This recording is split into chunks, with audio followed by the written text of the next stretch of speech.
Assalamualaikum warahmatullahi wabarakatuh. Selamat datang di channel saya, Umar Faruk.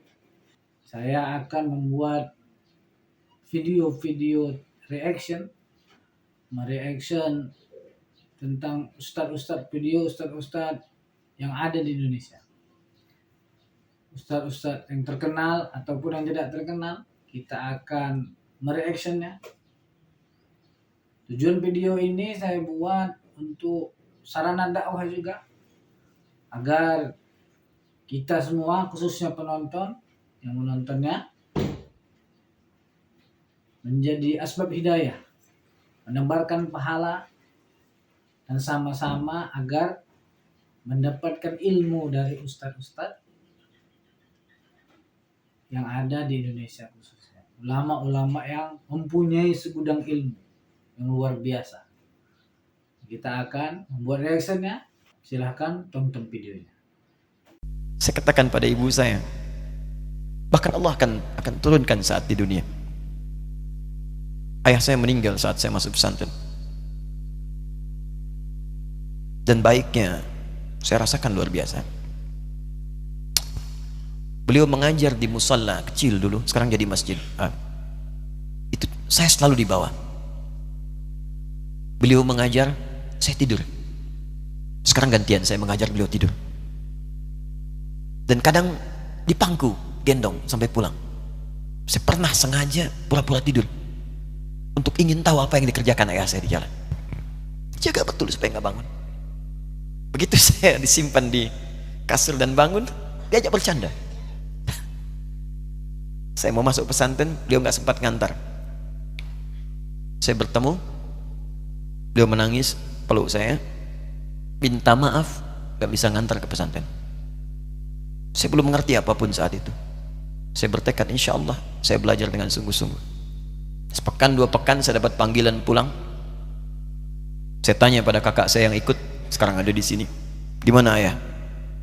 Beliau nggak jawab.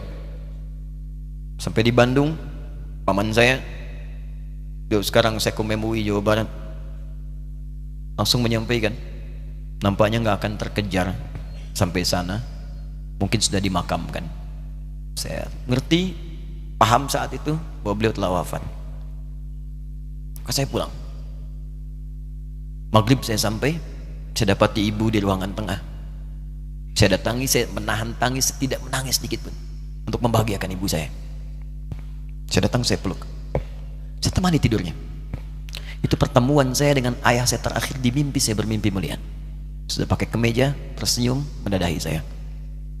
Sudah. Besoknya saya cari ke kamar, ternyata Allahu Akbar, apa yang selama ini saya pelajari di pesantren, kitabnya sudah ada di kamar semua, sudah disiapkan. Saya menangis saat itu. Saya bawa mushaf. Jadi bapak saya, ayah saya, itu bajunya pun saat wafat dibagikan kepada sahabat-sahabatnya. Bajunya, kitab-kitab ininya dibagikan. Ibu saya menunjukkan kemudian ada jam yang nanti nak pakai. Saya bilang simpanlah. Saya bawa mushaf.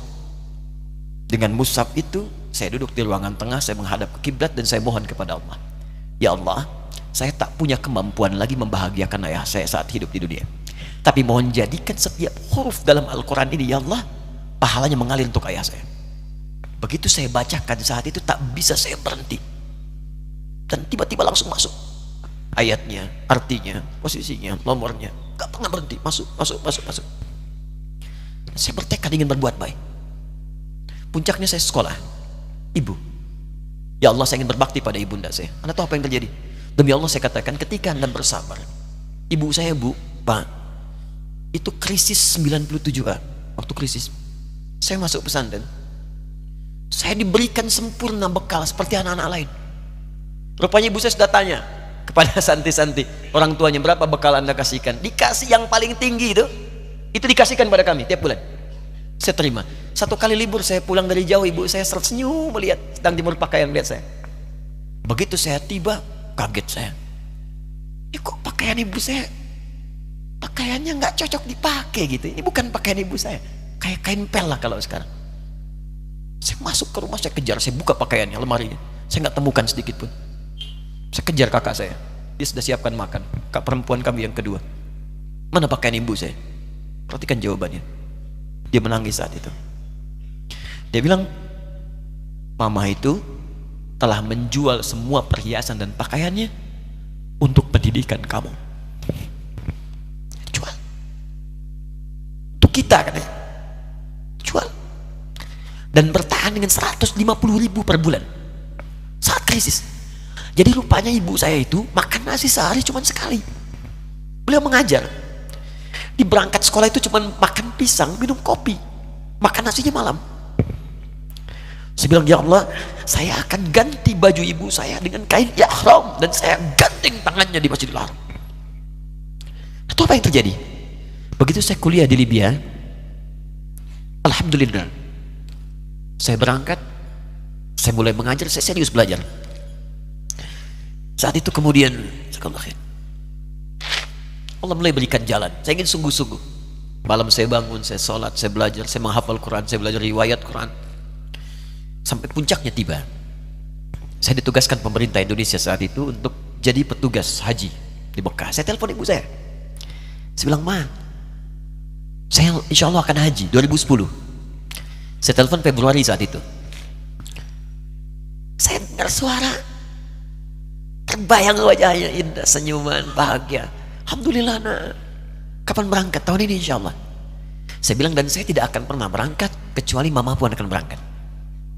Terdengar nada pesimis tapi senyum. Dari mana katanya? Allah akan kasih, saya bilang. Saya sedang bekerja berusaha karena Allah. Mustahil Allah akan sia-siakan kita. Berapa butuhnya? Porsinya 25 juta. Kapan harus ada? Bulan Juni. Ya, jadi dari Februari ke Juni itu. Ya, Juli bukan Juni, Juli. Ya, jadi saya masih ingat tuh bulan 7, 5 bulan tuh. Saya ibu, Pak, nabung saya. Saya beli tabungan, saya niatkan untuk ibu saya haji. Bulan Juli masih setor 25 juta. Jadi semua tabungan masukin situ. Ada yang ngajar ngasih, masukin situ. Masukin semua. Tepat sepekan sebelum itu kemudian didaftarkan, saya buka tabungan. Allahu Akbar, karunia Allah luar biasa. Tadi butuh berapa? 25 juta. Begitu dibuka, Masya Allah, 1 juta. Karena beasiswa nggak banyak, 1 juta. Tapi 3 hari sebelum daftar, entah dari mana ibu-ibu pengajian nih KBRI datang. Ustaz, ibu katanya mau haji juga ya? Ustaz mau haji ya? Ibu ikut ya? Sudah nggak usah dipikirin, nanti kami yang pikirkan semuanya. Tiba-tiba dikirim, bayar porsinya di sana, dapat koper paling besar. Bayangkan, tadinya kopernya belum datang, telepon lagi, nak, koper belum datang katanya. Saya bilang, Ma, tenang aja, apa hajinya nggak jelas ini? Tidak jelas, saya bilang, insya Allah. Ya, nah cuman beritanya berbeda. Begitu saya telepon lagi, Ma, gimana bisa? Nah, telah keluar pengumumannya. Kapan, Ma? 2013. Loh, kan saya hajinya 2010, nggak bisa, harus 2010. Lihat kalimat ibunda saya. Nah, jangan pernah mengambil hak orang lain. Allah kasih 2013, alhamdulillah. Saya bilang, Ma, kita tidak harus mengambil hak orang lain, tapi kita meminta kepada Allah yang memanggil kita. Boleh jadi Allah akan berikan tambahan kuota pada tahun ini. Doa lagi, minta, pulang ke masjid. Tiba-tiba ada sidang oki di Istanbul saat itu, keputusan 1.000. Setiap ada 1.000 muslim, 1 kuotanya. Saat itu Indonesia dapat tambahan 22.000, termasuk ibu saya ada di situ. Ya, acara malam Al-Qadar 27 Ramadan, malam masih ingat betul, saya jadi MC dengan rektor pada saat itu. Saya nggak pernah bawa handphone, tiba-tiba handphone itu saya bawa, berbunyi kemudian telepon itu. Saya minta pada rektor izin, saya angkat dulu, diperkenankan. Saya kemudian ke belakang masjid, saya angkat. Tiba-tiba saya dengar suara sudah menangis. Nah, katanya, kenapa, Ma? Alhamdulillah, Mama bisa haji. Ternyata kuota itu termasuk ibu saya. 5 bulan, Pak. Wena biasa. Nggak bayar tambahan, nggak ada macam-macam, bisa berangkat. Begitu saya berangkat duluan, saya tungguin betul di apartemennya, di maktabnya sampai datang. Begitu sudah datang, saya nggak sapa, saya lihat dari jauh. Bahagianya saya bisa mengganti pakaian tadi yang lusuh dengan kain ihram. Saya perhatikan, saya ikuti dari belakang. Di lift, saya ikuti. Di jalan, saya ikuti. Begitu sampai Masjidil Haram, saya gandeng tangannya. Ma, kita sama-sama. Labbaik Allahumma labbaik. Labbaik la syarika laka labbaik. Saya tawaf, saya gandeng ibu saya lindungi supaya dapat kenikmatan dalam tawafnya. Begitu saya rasakan bagaimana Sayyidah Hajar bekerja keras untuk Ismail. Saya balas di situ. Saya gandeng tangan yang kanan. Saya minta pada Allah, muliakan ibu saya, ya Allah, muliakan ibu saya, muliakan, berikan saya kesempatan membahagiakannya. Cuman yang kanan digandeng, yang kiri kosong, karena sudah tidak ada. Di ketika Anda belajar pun untuk menjadi ulama, Allah akan muliakan Anda. Orang tua Anda akan dapat bagiannya.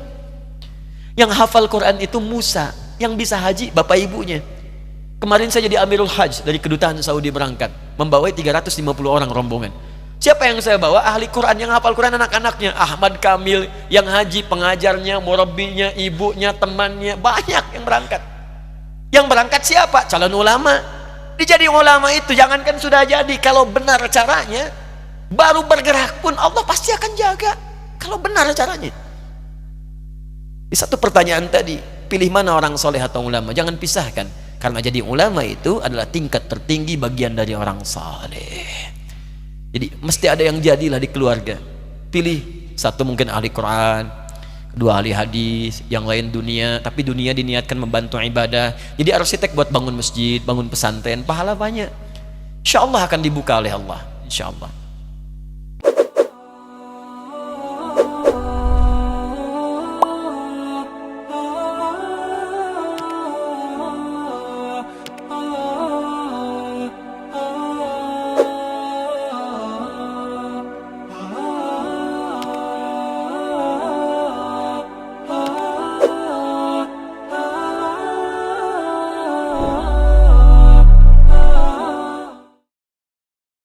Mungkin untuk video kali ini sampai di sini saja.